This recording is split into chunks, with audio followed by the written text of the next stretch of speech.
Hey there guys, today is Saturday, actually 12th of September, and I was back into my tarot cards here.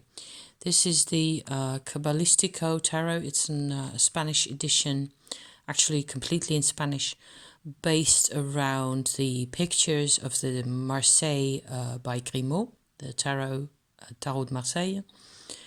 I bought this deck a year ago or so, and I've actually had a great deal of use out of it because it's the tie-in for me to a lot of the astrological and Kabbala tree background that actually underlies all tarot interpretations everywhere.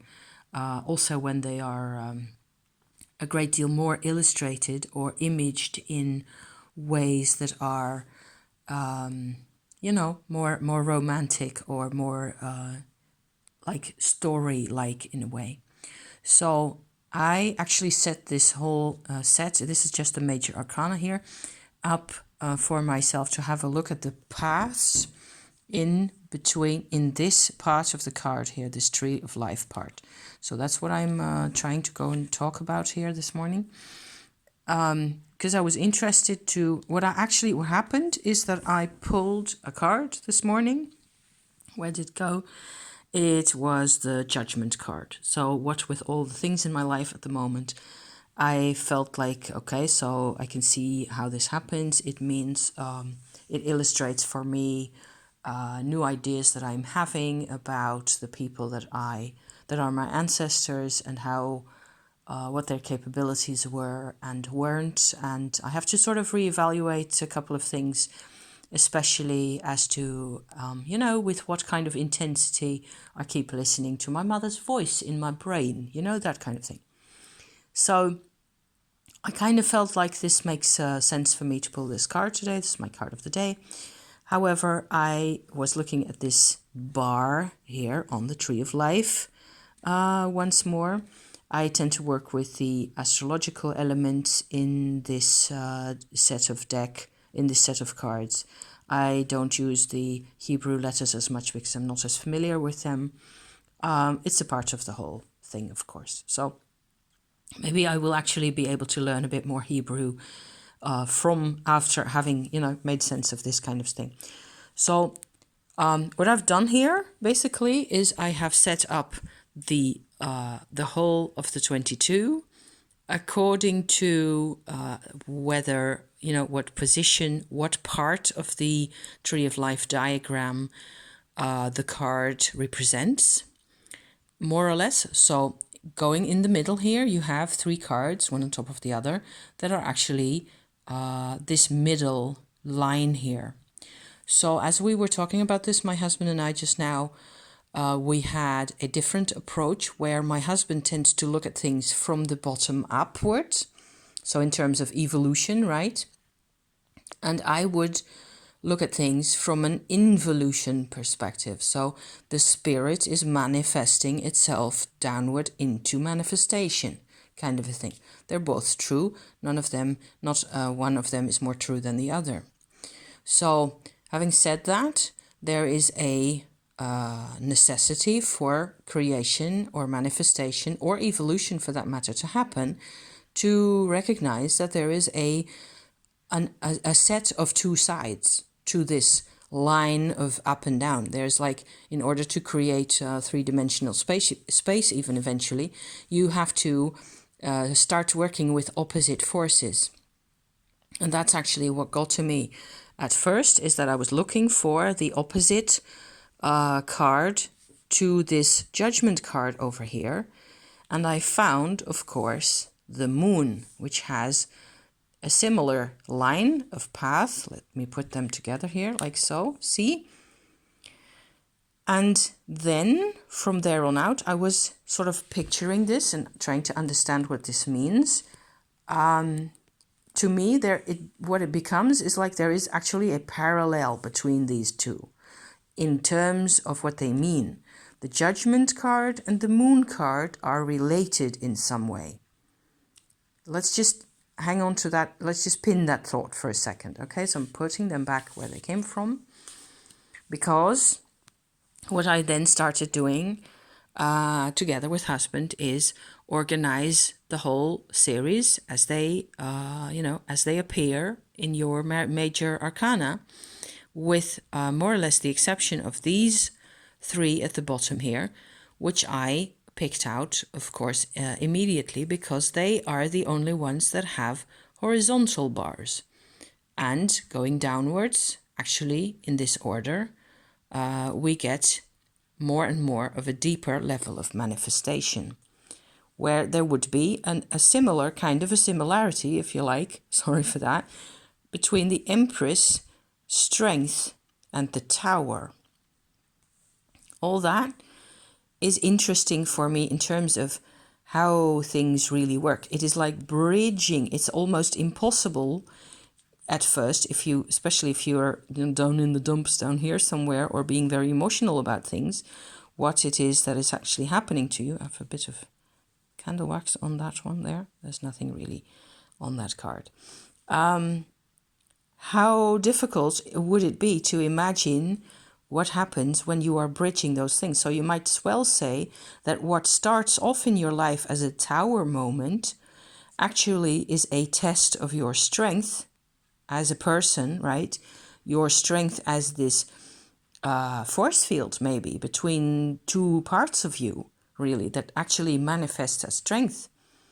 And then on a more spiritual or soul-like level, if you like to think of it that way, the Empress is your card. The Empress is the same thing, if you like, but as strength, or as the Tower. The Tower is where the two forces are at war with each other. The two parts of the force field are at war.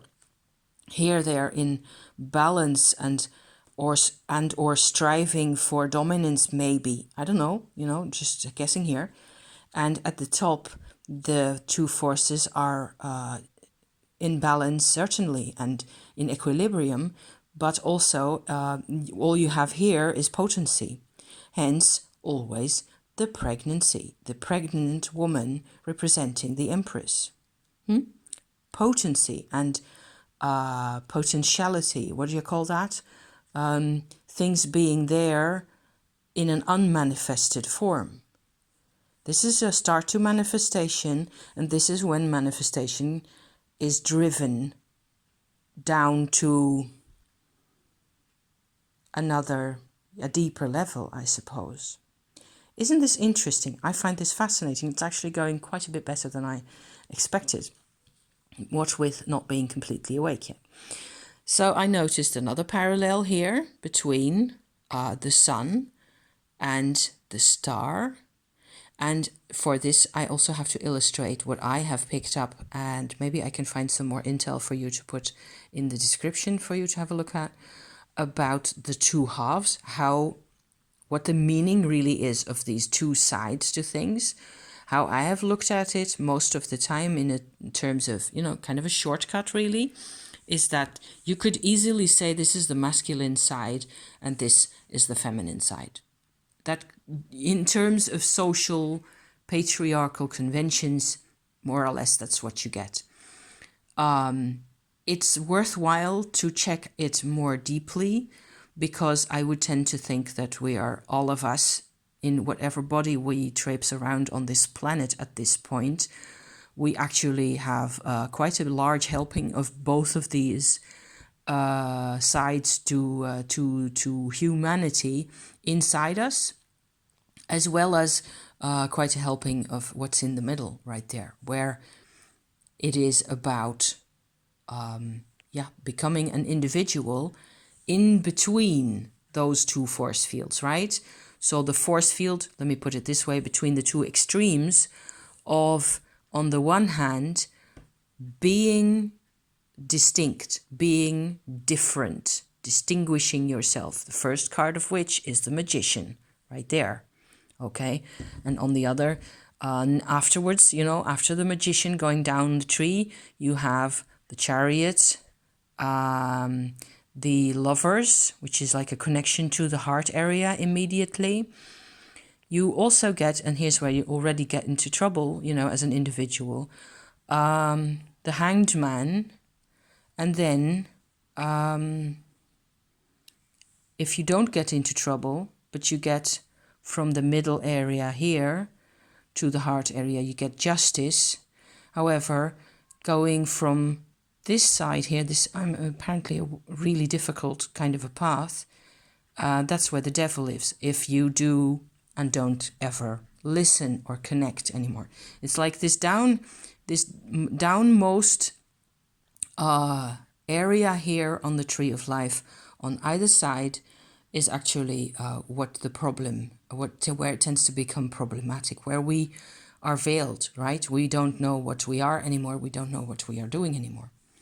On the other side, you start off with the Fool, who is all about being a part of things, being a part of life and of the world. He doesn't see himself as an individual. He doesn't see himself as distinct and different.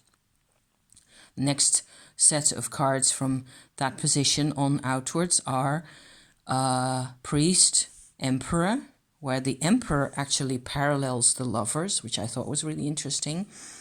And then downward, Wheel of Fortune. Oh dear. So Wheel of Fortune is actually the parallel to the Hanged Man right there, which we can really imagine. I find this to be helpful also because you get to understand in this way why you have both a Hanged Man and a Wheel of Fortune in your 22. Because you need them, because it's that detailed, it's that subtle. The Hermit is the pendant of the Justice card, where this little path here is the Hermit's path. This little path, like there, is justice, right? It has to do with a position taken up in with respect to the middle, with respect to fellow man and the purpose of consciousness and all that kind of stuff. Death is the pendant of the Devil, which I always kind of felt that it makes sense, right? And this Tower, which we're always scared of, is actually the link between, when you have nothing in between, the link between these two, between death and the devil, the link is the Tower.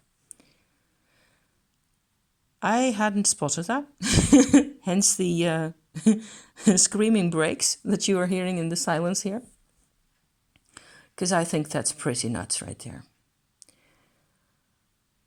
It is like there is no check-in point happening, whereas for either of these, there still is redemption at some point. There's a process. This is like it's necessary. It is the Tower, is the necessary, actually darkest card, wouldn't you say? Wouldn't you agree it's the darkest card? Because there is no passage from either of these two to the middle line to where you actually get to change lines again. It's like the middle line is this big railway station where you can change direction. I hope you find this entertaining. I am entertained. Thank you for watching, and I'm going to leave it at this. Maybe I will even upload this on Monday, so as to have something to upload then for you guys. Have fun, and see you around. Thank you. Bye bye.